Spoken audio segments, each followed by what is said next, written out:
জামিনে মুক্তি পাওয়া নুসরাত ফারিয়ার কারাবাস দীর্ঘ হয়। সহকর্মীদের পাশাপাশি সাধারণ মানুষ দুঃসময়ে ফারিয়ার পাশে দাঁড়িয়েছেন অনেকে। তবে কাজী নওশাবার সময় তেমন কেউ পাশে দাঁড়ায়নি। আওয়ামী লীগের আমলে ছাত্রদের পক্ষে অবস্থান নেওয়ার দায়ে নওশাবাকে জেলে যেতে হয়েছে। শুধু রাজনৈতিক কারণেই নয়, বিভিন্ন কারণে অনেক অভিনেত্রীকে জেলে যেতে হয়েছে। পরিমণি ও মাহিয়া মাহি এই তালিকায় অন্যতম। চলুন জেনে নেওয়া যাক অভিনেত্রীদের জেল যাত্রার কাহিনী। শুরুতেই পরিমণি। 2021 সালের আগস্টে র্যাব অভিযান চালিয়ে বনানীর বাসা থেকে পরিমণিকে গ্রেফতার করে। তার গ্রেফতার নিয়ে দেশ জুড়ে আলোচনা শুরু হয়। গ্রেফতারের আগ মুহূর্তে লাইভে এসে শেখ হাসিনাকে মা বলেও সম্বোধন করেছিলেন তিনি। তবুও তাকে মুক্তি দেওয়া হয়নি। পরিমণির বাসা অভিযানে র্যাব কিছু মাদকদ্রব্য উদ্ধার করে। জিনিসগুলো ছিল শোকেজে, ক্যাবিনেটে ও সাইড টেবিলের ভিতরে। পরে তার বিরুদ্ধে মাদক আইনে মামলা দায়ের হয়। তিনি প্রায় 27 দিন কারাগারে ছিলেন। জামিনে মুক্তির পর তিনি আবারও কাজে ফেরেন এবং আলোচনায় আসেন তার চরিত্র ব্যক্তিজীবন নিয়ে। এরপর তাকে আর জেলে যেতে হয়নি। তবে তার বিরুদ্ধে আবারও মামলা হয়েছে, একবার গ্রেফতার পরোয়ানাও জারি হয়েছে। জেল খাটতে হয়েছে ঢাকায় সিনেমার আরো এক আলোচিত অভিনেত্রী মাহিয়া মাহিকেও। তবে মাহিয়ার কারাবাস পরিবারের মতো দীর্ঘ হয়নি। 2023 সালের মার্চে মাহিয়া মাহি ও তার স্বামী ফেসবুক লাইভে গাজীপুর মেট্রোপলিটন পুলিশের বিরুদ্ধে ঘুষের অভিযোগ তোলেন।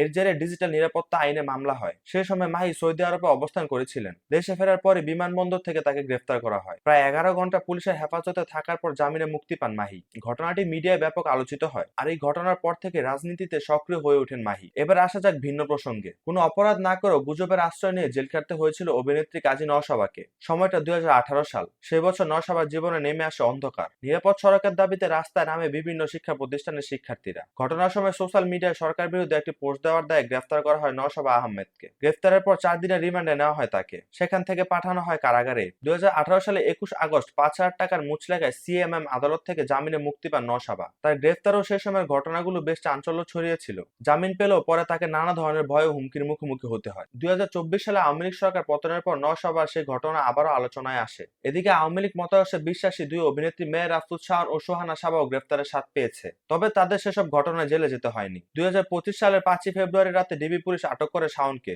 পরে সেই রাতে ঢাকার ধানমন্ডি এলাকা থেকে অভিনেত্রী সোহানা সাবাকেও গ্রেফতার করা হয়। তাদের দুজনকে নিয়ে যাওয়া হয় ডিবি কার্যালয়ে। আলো আসবি নামে আওয়ামী লীগপন্থী শিল্পীদের হোয়াটসঅ্যাপ গ্রুপের সক্রিয় সদস্য ছিলেন সাবা। অন্যদিকে শাওন ফেসবুকে বিভিন্ন উস্কানিমূলক পোস্ট দিয়েছিলেন। এই কারণে তাদের দুজনকে রাষ্ট্রদ্রোহের অভিযোগে গ্রেফতার করা হয়। তবে ডিবি জিজ্ঞাসাবাদ শেষে একদিন পর অর্থাৎ 2025 সালের 7 ফেব্রুয়ারি তাদের ছেড়ে দেওয়া হয়। শেষ করি ভিন্নধর্মী একটি ঘটনার কথা বলে। 2000 দশকের শুরুতে অশ্লীলতার অভিযোগে চলচ্চিত্র পাড়ায় আলোচনার কেন্দ্র ছিলেন নায়িকা ময়ূরী। তাকে ঘিরে একাধিক বিতর্ক থাকলেও জেলে যাওয়া নির্ভরযোগ্য কোনো তথ্য নেই। তবে আইন শৃঙ্খলা বাহিনীর তলব ও চলচ্চিত্র সেন্সর বোর্ডের নজরদারিতে তিনি একাধিকবার পড়েছেন বলে জানা যায়। সেলিব্রিটিদের গ্রেফতার ও আটকের বিষয় সামাজিক মাধ্যমে ব্যাপক সাড়া ফেলে। আর সেটা যদি হয় কোনো নায়িকার, তাহলে তো কথাই নেই। এই অভিনেত্রীদের ঘটনাগুলো বাংলাদেশে বহুল আলোচিত হয়েছে।